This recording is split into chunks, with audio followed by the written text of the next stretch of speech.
오늘 하나님께 주시는 말씀은 잠언 28장 13절과 14절입니다.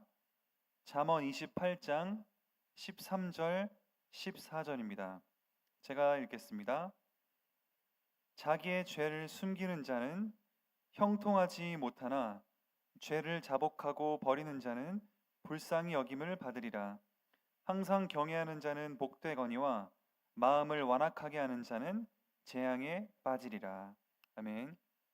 오늘 두 가지 종류의 사람, 오늘도 역시 28장은 두 종류의 사람을 대조해서 보여주고 있는데, 우리 두 종류의 덮으려고 하는 케이스를 보고 있습니다. 우리 13절에 자기의 죄를 숨기는 자, 이게 나옵니다. 자기의 죄를 숨기는 자. 근데 그 숨기는 자에서 숨기다의 그 카사라고 하는 히브리어에 우리 가장 많이 쓰는 그 단어를 보니까, 뜻을 보니까 덮다입니다. 덮다. 그러면 자기의 죄를 덮는 자와 또 누가 있겠습니까? 덮는 자는 형통하지 못하나 죄를 자복하고 버리는 자는 불쌍히 여김 받는다. 그럼 이건 누가 죄를 덮어준다는 겁니까? 하나님께서 죄를 덮어주신다는 거겠지요. 인간이 죄를 덮으려는 인간, 죄를 덮으려는 우리 하나님, 두 가지를 항상 저희는 볼 수가 있습니다. 그러면 오늘 13절에 자기의 죄를 숨기는 자, 제일 첫 번째로 자기의 죄를 숨겼던 성경 인물은 누구겠습니까? 바로 아담과 하와를 생각할 수 있습니다. 아담과 하와가 범죄하고 바로 자기의 죄를 가리려고 이렇게 그 잎사귀로 자신을 가렸던 모습을 보게 됩니다. 근데 그것은 죄를 가릴 수도 없고 자신을 숨길 수도 없습니다. 하나님은 어떻게 하셨습니까? 하나님이 그 옷을 빼고 가죽 옷을 입히셨다 하시지 않습니까? 거기서부터 저희가 볼 수 있는 것은 무엇이냐면, 죄를 덮어주는 것은 인간이 할 수 있는 것이 아니라 하나님이 하셔야 한다는 겁니다. 저희는 저희의 죄를 덮을 수가 없습니다. 죄를 덮고 해결할 수 있는 권세는 오직 하나님께 있는 것입니다. 그런 의미 안에서 저희 몇 명 더 성경 인물들을 생각해 보면 과연 죄를 덮으려고 하다가 덮어졌는가? 우리 다윗 왕 같은 경우에도 얼마나 많이 덮으려고 애를 썼습니까? 보면은 그 우리아의 아내 밧세바를 취함으로 인해서 우리아의 아내를 내보내고 또 거짓말을 시키고 말을 안 들으니까 또 그 죄를 덮겠다고 전쟁터에 내보내서 죽게 만들고, 그런데 여러 가지 그러한 덮고 덮는 것 속에 결국 나단 선지자의 우리 지적으로 인해서 하나님 앞에 죄가 드러나게 되고, 결국 하나님은 죄를 드러내시고, 인간은 덮으려고 하고 하나님은 죄를 드러내시고, 그럼으로써 다윗은 하나님 앞에 완전히 엎드리고 새로 시작하는 모습을 볼 수가 있는 것입니다. 인간은 아무리 죄를 덮으려고 해도 그럼 무슨 결론이 납니까? 덮어지지 않는다는 것입니다. 심지어 죄 현장에 없었던 물론 숨기려고 하는 죄는 현장에 자기밖에 없었으니까, 혹은 숨길 수 있을 만한 사람들이 많이 있었으니까 했겠지만, 예를 들어 엘리사의 종 게하시 같은 경우에도 바로 나아만 장군을 보낸 나아만 장군을 엘리사는 보냈는데, 그 나아만 장군을 따라가서 사실은 옷과 은이 하나씩 좀 필요하답니다 라고 얘기하는 것에는 엘리사는 그 현장에 없었습니다. 엘리사는 없었지만, 우리 육신적인 인물들은 없었지만, 우리 무소부재하신 하나님께서는 어디든 계시지 않습니까? 어디든 계시고 어디든 지켜보고 계시는데, 게하시는 그 정도의 믿음은 없었던 것 같습니다.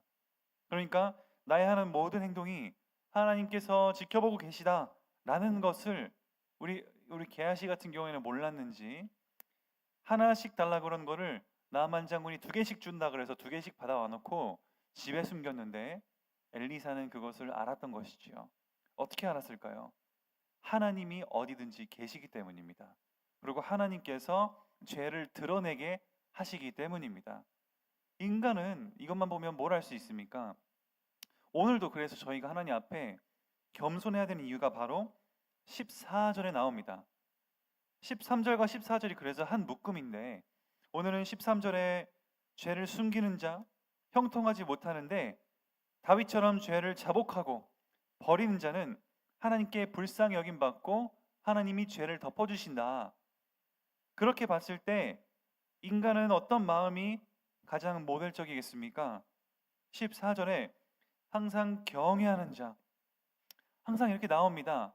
우리 인간은 어떤 것이 지혜입니까? 솔로몬이 가장 강조하고자 했던 지혜는 무엇입니까? 바로 잠언 1장 7절에 여호와를 경외하는 것이 지혜의 근본이다, 이렇게 되어 나와 있습니다.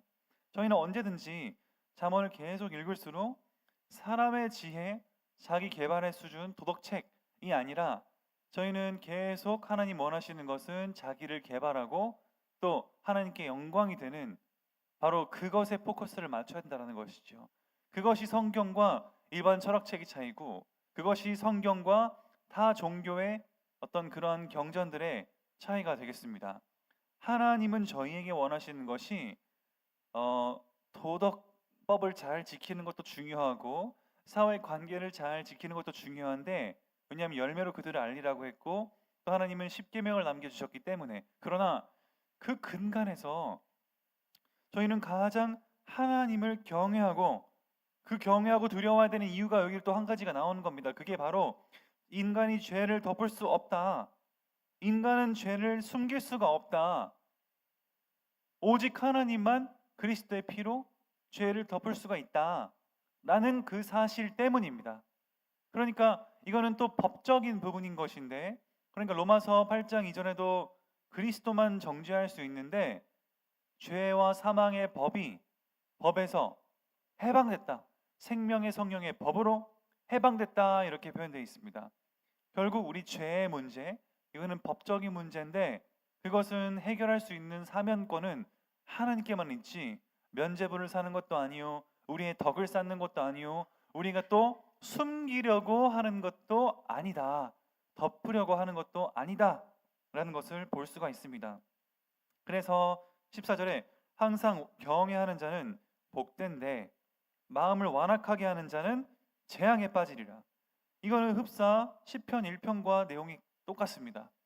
복 있는 자는 악인들의 길에 깨지 아니하며, 우리 또 교만한 자들의 교만한 자들의 길에 서지 않고, 오만한 자들의 자리에 앉지 않는, 죄인들의 길에 서지 않는 그 사람들은 오직 여호와의 율법을 즐거워하고 그의 선하심과 인자하심이 영원히 함께하겠다.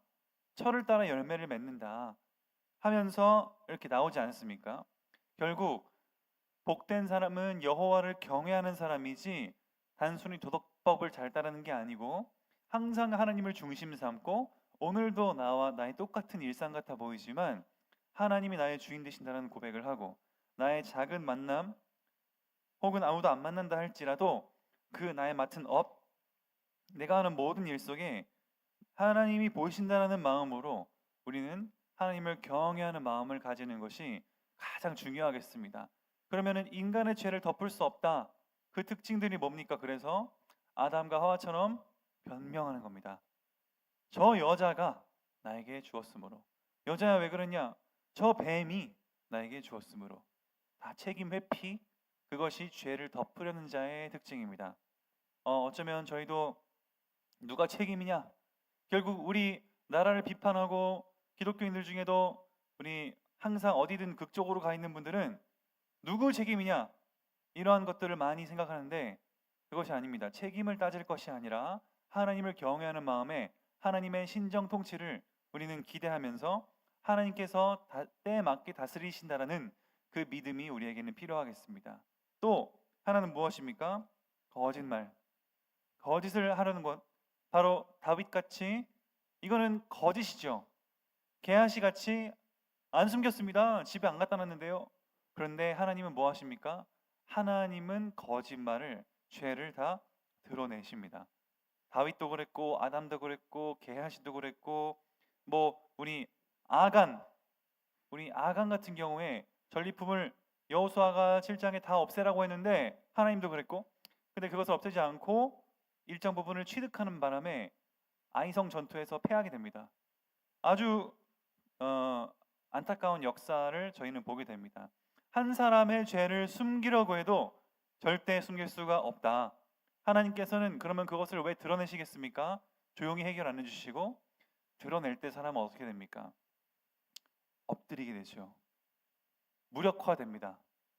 우리 매일매일 범죄자들 그 잡히는 거 보면은 처음엔 죽어도 안 했다고 하는데 명백한 증거가 명백하게 딱 우리 죄가 드러났을 때에는 바로 할 말이 없다. 뭐 마땅한 벌을 받겠다. 이런 표현을 하죠. 죄가 드러나면 사람은 엎드리게 돼 있고 새로 시작하게 돼 있는 것입니다. 하나님은 이러한 죄들을 드러내면서 지금도 많은 우리 한국 교회가 어려움에 처하고 있고 또 이단들 같은 경우에도 죄를 숨기고 있지만 결국에는 다 드러날 수밖에 없고 하나님의 심판 앞에 우리 피할 수가 없는 것입니다. 그렇게 봤을 때 오늘도 저희는 어떠한 마음이어야 겠습니까? 하나님이 죄를 드러내심으로써 우리 마음의 양심의 가책도 있고 동시에 저희가 그러기 때문에 하나님을 의지하고 하나님께 새로 시작할 수 있는 그 은혜가 다시 시작될 수 있는 겁니다. 우리 안에 그 죄와 그 어떤 이 해결되지 않는 그러한 것들이 계속 쌓여 있으면 하나님 앞에 온전한 은혜를 받기가 힘듭니다. 그 양심의 가책과 또 그런 어떤 죄에 덮으려고 하는 연속성 때문입니다.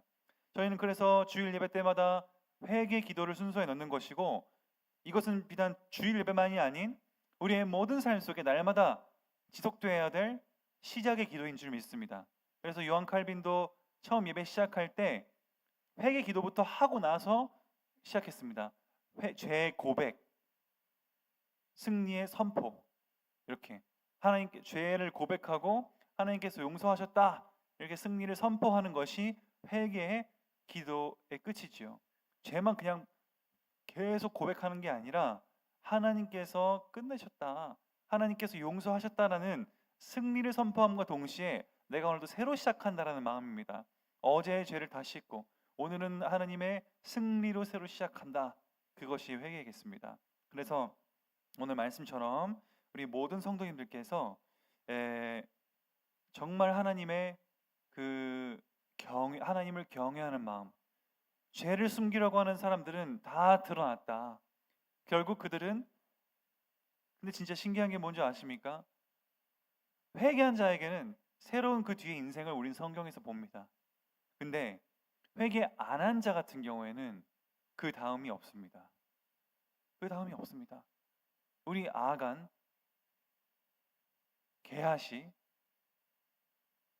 이런 회개하지 않은 인물들 같은 경우에는 그 뒤에는 그냥 이 사람들이 구원을 받았는지 뭐 죄가 해결을 받았는지 알 수가 없습니다.